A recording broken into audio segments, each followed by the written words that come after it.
할렐루야. 예, 한 주간 건강하셨습니까?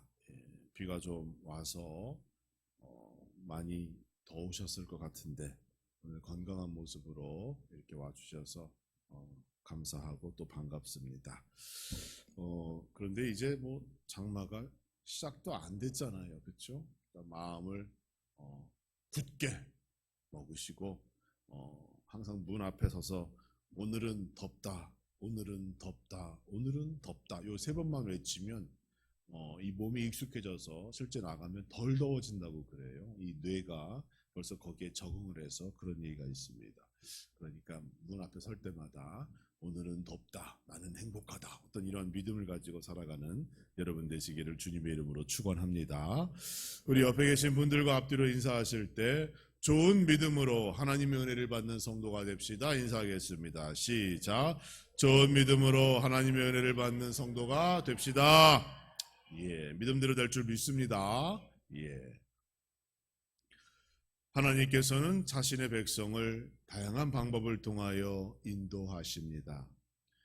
구약에서는 구름 기둥과 불 기둥으로 하나님의 인도하심이 증거되었다면 신약에서는 단연 십자가와 성령을 통하여 하나님 자녀를 인도하여 주십니다. 그래서 구름 기둥, 불 기둥의 은혜와 십자가와 성령의 은혜는 사실 그 성격이 같다고 볼 수가 있는 것이죠. 주어진 하나님의 은혜를 바라보고 그 은혜를 쫓는 자에게 하나님께서 그 은혜를 허락하신다는 사실 여러분 꼭 기억하시기 바랍니다. 아무리 하나님의 은혜가 내 눈앞에 펼쳐져 있어도 그것을 무시하고 순종하지 못하고 살아가면 하나님의 인도하심의 은혜를 경험할 수가 없는 거예요.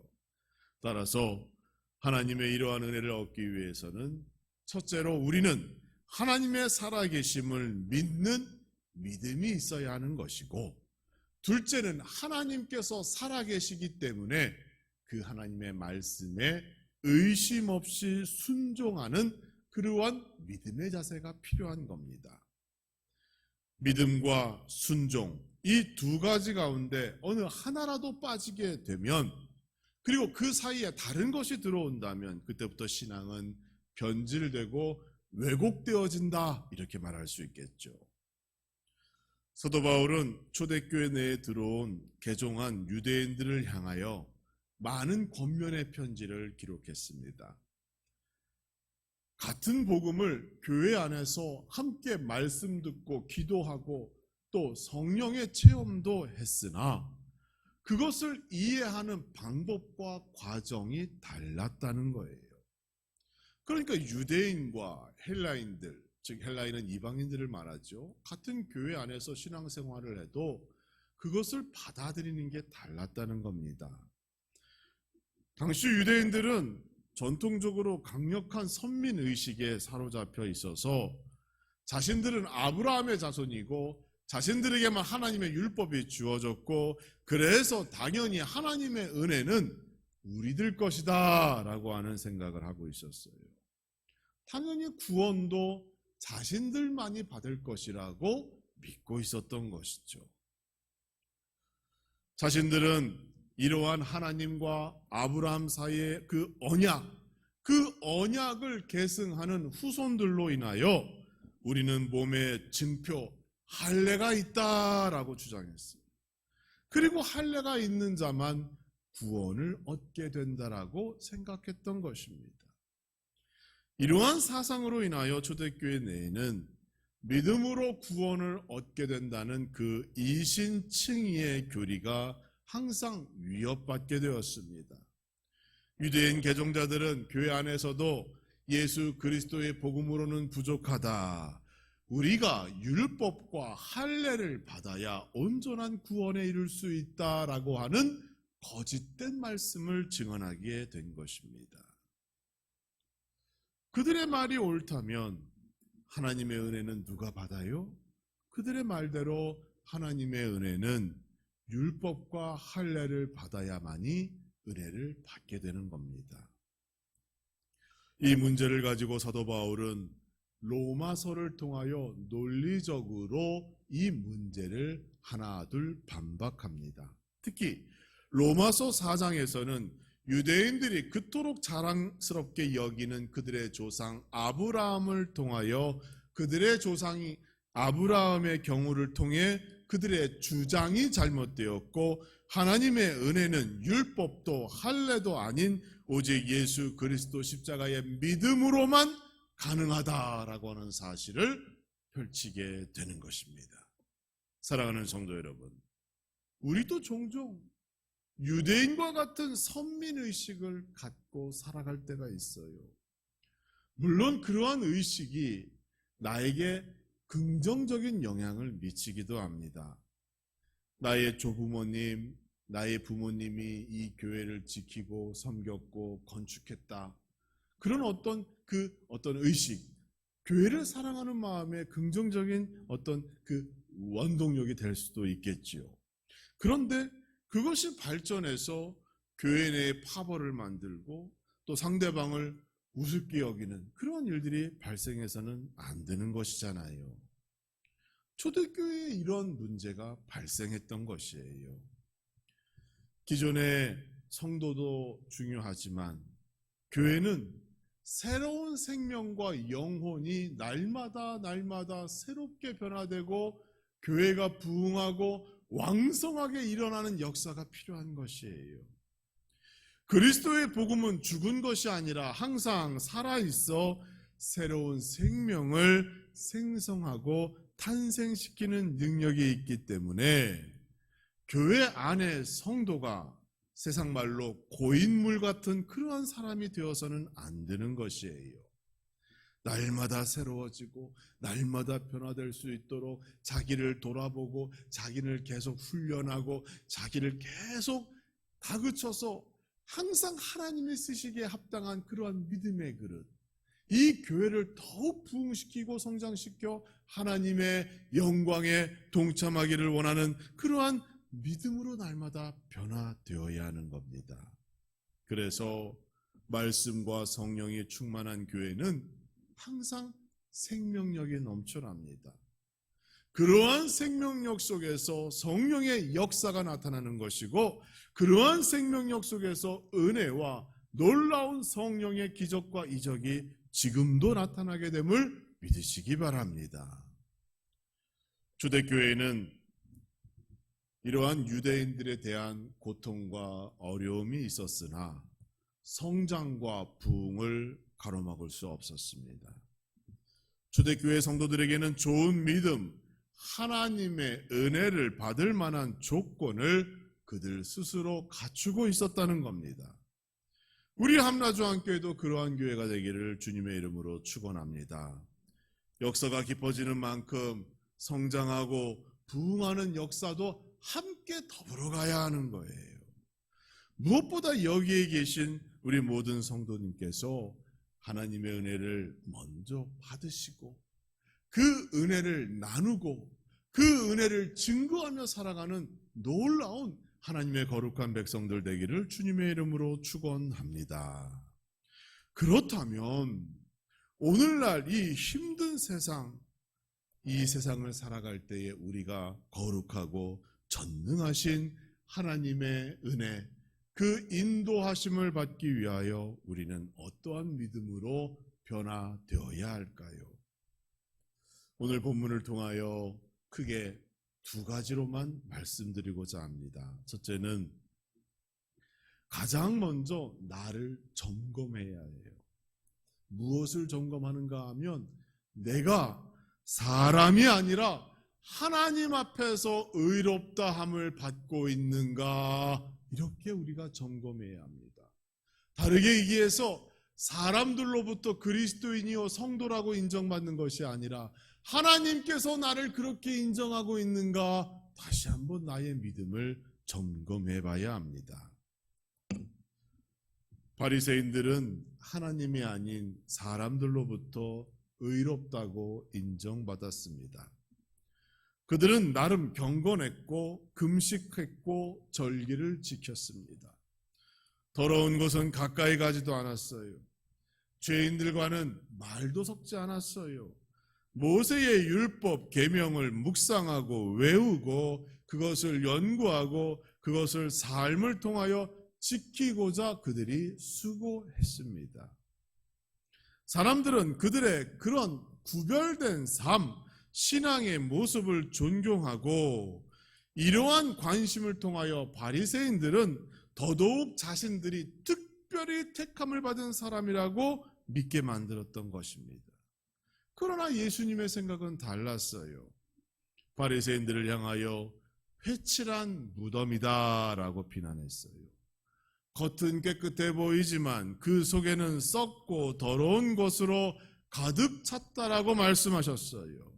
그들은 사람들에게는 의롭다고 인정을 받았을지 모르지만 정작 하나님의 아들 예수 그리스도께는 의롭다함을 인정받지 못했던 것입니다.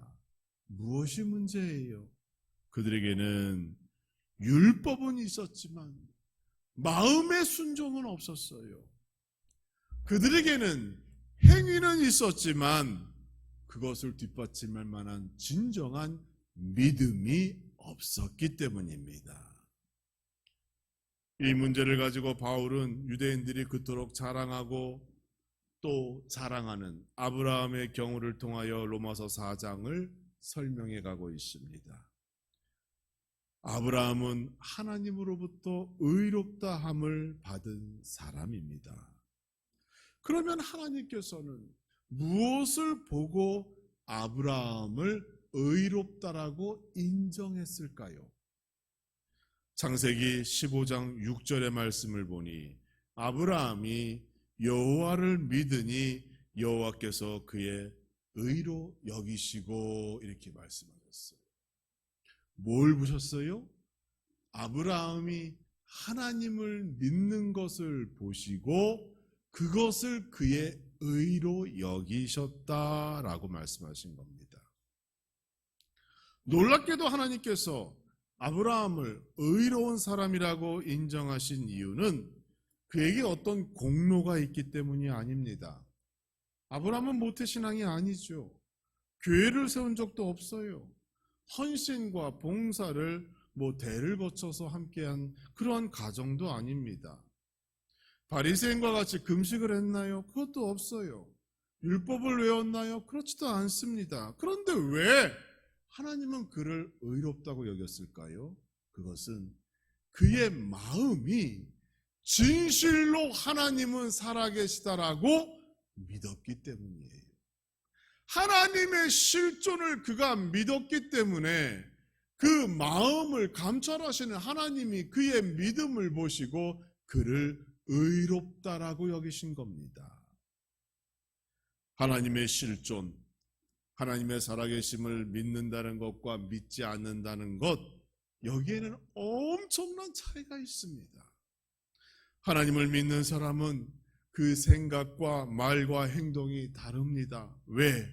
하나님이 나를 보고 계시기 때문에, 하나님이 나와 함께 하시기 때문에 최소한의 마음의 양심을 근거로 하여 하나님의 법 안에서 행동하고 조금 더 정직하고 더 성실하게 살고자 하는 그러한 마음과 성경의 인도가 그 안에 있기 때문입니다. 아브라함은 하나님의 실존을 믿었습니다. 하나님께서 살아계심을 믿었기 때문에 그는 하나님 말씀에 순종할 수밖에 없었던 것입니다. 그래서 하나님께서 지시하는 땅, 그 땅을 향해 자신의 가족들, 부모와 고향을 떠나 그 땅으로 가게 된 것이죠. 믿음과 행위가 일치된 삶을 그가 보이게 된 것입니다. 사랑하는 성도 여러분, 우리는 사람이 중요하지 않아요. 하나님께 인정받는 사람이 되어야 할 줄 믿으시기 바랍니다. 무늬만 성도요 그리스도가 아니라 성도, 거룩한 무리라는 뜻이잖아요. 진짜 거룩한 무리, 진짜 하나님을 믿는 그러한 온전한 성도가 되기를 주님의 이름으로 축원합니다. 그러기 위해서는 우리의 삶 속에 날마다 하나님을 시인하고 고백하고 하나님을 인정할 수 있는 수고가 우리에게 있어야 하는 거예요. 이러한 마음만 가져도 성경을 잘 몰라도 계명과 율법을 잘 몰라도 내 안에 살아 역사하시는 그 성령님의 도움을 통하여 우리는 날마다 변화되어지고 날마다 이전과는 다른 삶을 살아가고 하나님의 뜻에 맞는 삶, 믿음과 행위가 일치된 삶으로 조금씩 편하게 되어진다는 사실을 여러분 기억하시기 바랍니다. 우리의 과거를 보면 우리 부모님 세대의 믿음보다 오늘날 우리의 믿음이 너무 약한 것은 아닌가 이러한 생각을 합니다. 왜 우리 부모님 세대는 우리보다 더 좋은 강력한 믿음을 가지고 계셨을까요? 제가 생각해 보니 그분들은 더 하나님의 살아계심을 우리보다 우리의 삶을 통하여 증거하며 살아가셨기 때문에 하나님께서 그들에게 더 강력한 역사를 하여 주신 것이 아닌가 이렇게 생각해 봅니다. 아브라함이 의롭다고 인정받은 이유는 한 가지입니다. 그가 하나님은 참으로 살아계시다 믿었기 때문이죠. 그 믿음으로 여러분 이 여름, 이 뜨거운 여름을 능력 있게 건강하게 생명력 넘치게 살아가는 우리 모두가 되기를 주님의 이름으로 축원합니다. 또 율법의 할례가 아니라 마음의 할례, 순종이 있어야 내 안에 하나님의 은혜가 임하게 되는 것이에요. 믿음의 그릇으로 나를 먼저 가꾸고 만들어 가야 하는 것입니다. 유대인들이 주장합니다. 할례가 있어야 그 육체의 증거가 있어야 하나님의 언약의 표식이 있어야 온전한 구원을 이룬다라고 그들은 주장했어요. 하나님과 언약을 맺은 유일한 선택된 백성으로서 할례가 표식이고 증거라고 그들은 믿었습니다. 그것이 있어야 구원에 이를 수 있다라고 강조했어요. 그래서 초대교회 안에서도 복음으로는 부족하고 할례를 받아야 온전해질 수 있다라고 그들이 강조한 것입니다. 그들의 주장으로 인하여 이방 사람들 가운데서도 할례를 받은 사람들이 있었어요. 그 결과 교회 안에서 할례자와 비할례자가 서로 갈등하게 되는 요인이 된 것입니다. 우리도 마찬가지죠. 사실 우리도 교회 안에서나 교회 밖에서나 사람이 어떤 조직을 만들고 어떤 모임을 만들면 그 안에서 주류가 있고 비주류가 있잖아요. 누가 더 존경받느냐, 누구의 말이 더 세느냐, 누구의 의견을 더 잘 따르냐, 뭐 그런 것들을 인해서 우리가 서로 갈등하고 질투하고 시기할 때가 있잖아요. 이것이 잘 안 되면 내가 무시당했다라고 상처받고 시험 들 때도 있죠. 이러한 문제에 대하여 바울은 로마서 4장 11절을 통하여 반박합니다. 여러분에게 질문해 보겠습니다. 잘 한번 생각해 보셔요. 아브라함이 처음 하나님을 만났을 때 그는 할례자였을까요? 무할례자였을까요? 이런 질문 하기 전에 더 궁금한 것이 있어요. 아브라함이 처음 하나님을 만났을 때 아브라함을 비롯하여 그의 집안은 하나님을 믿는 집안이었을까요? 그렇지 않습니다. 여호수아 24장 2절을 보면 이 질문에 하나님께서 직접 대답하셨어요. 옛적에 너희 조상들 곧 아브라함의 아버지 데라와 나홀의 아버지가 강 저쪽에 거주하여 다른 신들을 섬겼나니 이렇게 얘기하고 있어요. 여기서 강 저쪽은 메소포타미아 지역이고 유브라데스 강 건너편을 뜻합니다. 그러니까 아브라함 집안은 원래 하나님을 알지 못하는 집안이고 그들은 인간이 만든 우상을 섬기는 집안이고, 그 가업이 원래 뭐였어요? 우상을 만들어 팔아 아주 큰 재미를 보던 그러한 집안이었잖아요. 당연히 아브라함이 하나님을 만났을 때 그는 무할례자였습니다. 아니, 할례가 뭔지도 몰랐어요. 그러면 아브라함이 할례를 받은 때가 언제일까요? 하나님께서 아브라함의 믿음을 보시고 그를 의롭다고 인정하신 것은 창세기 15장에 기록되어져 있고, 아브라함에게 너와 모든 남자가 할례를 받으라고 명령한 것은 창세기 17장에 기록되어져 있습니다. 창세기 17장을 보면 하나님께서는 아브라함에게 이름을 아브람에서 아브라함, 즉 여러 민족 10국의 아버지가 될 것이라고 그의 이름을 바꾸어 주셨고, 그때 약속하시며 너와 너의 모든 남자들은 할례를 받아 그것을 증표로 삼으라 라고 말씀하셔요. 그것이 창세기 17장 10절에 나와 있습니다. 너희 중 남자는 다 할례를 받으라. 이것이 나와 너희와 너희 후손 사이에 지킬 내 언약이니라 라고 창세기 17장이 말씀하신 거예요. 그러면 창세기 15장과 창세기 17장의 그 사이는 무려 14년이라고 하는 시간 차이가 있습니다. 그러므로 아브라함은 하나님으로부터 의롭다함을 받은 이후에 14년 동안 무할례자로 살아온 것이에요. 그러니까 이것은 뭐예요? 할례는 그 사람을 의롭게 하지 않는 그런 영향력이 전혀 없다는 걸 얘기하는 겁니다. 이는 단지 하나님께서 아브라함과 약속하신 후에 그 말씀에 순종할 것을 요구하실 때 말씀하신 약속의 표시일 뿐이지, 그것 자체가 그 사람을 의인이 되게 하기도 하고 구원에 이르게 하기도 하고 하나님의 백성에 이르게 하는 그러한 효력이 있는 것이 아니라는 겁니다. 아브라함이 하나님께 순종의 표시로 할례를 받았다면 지금은 우리에게 십자가와 세례를 통하여 마음의 할례를 받게 하는 겁니다. 하나님과 예수 그리스도의 말씀에 순종하며 살겠다는 그 놀라운 결단, 우리가 세례를 통하여 그때 결단하잖아요. 그것이 오늘날 우리에게 필요한 은혜의 조건이 되는 것입니다. 믿음으로 의롭게 되어지고 그 말씀에 순종함으로 내가 말씀대로 살겠습니다 라고 약속하여 세례받을 때 온전한 구원의 역사가 그때부터 시작되는 거예요.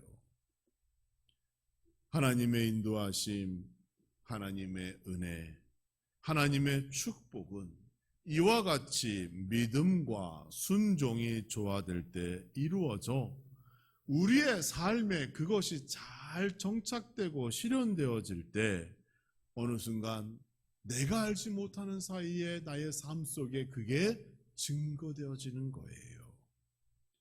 사랑하는 성도 여러분, 하나님의 살아계심을 믿으시고 하나님께서 인정하시는 그 의를 얻기를 주님의 이름으로 축원합니다. 그리고 하나님이 살아계시기 때문에 내가 이제 그분의 말씀에 순종하며 살아야 했다라고 하는 그러한 순종의 마음이 여러분 마음속에 가득가득하기를 주님의 이름으로 축원합니다.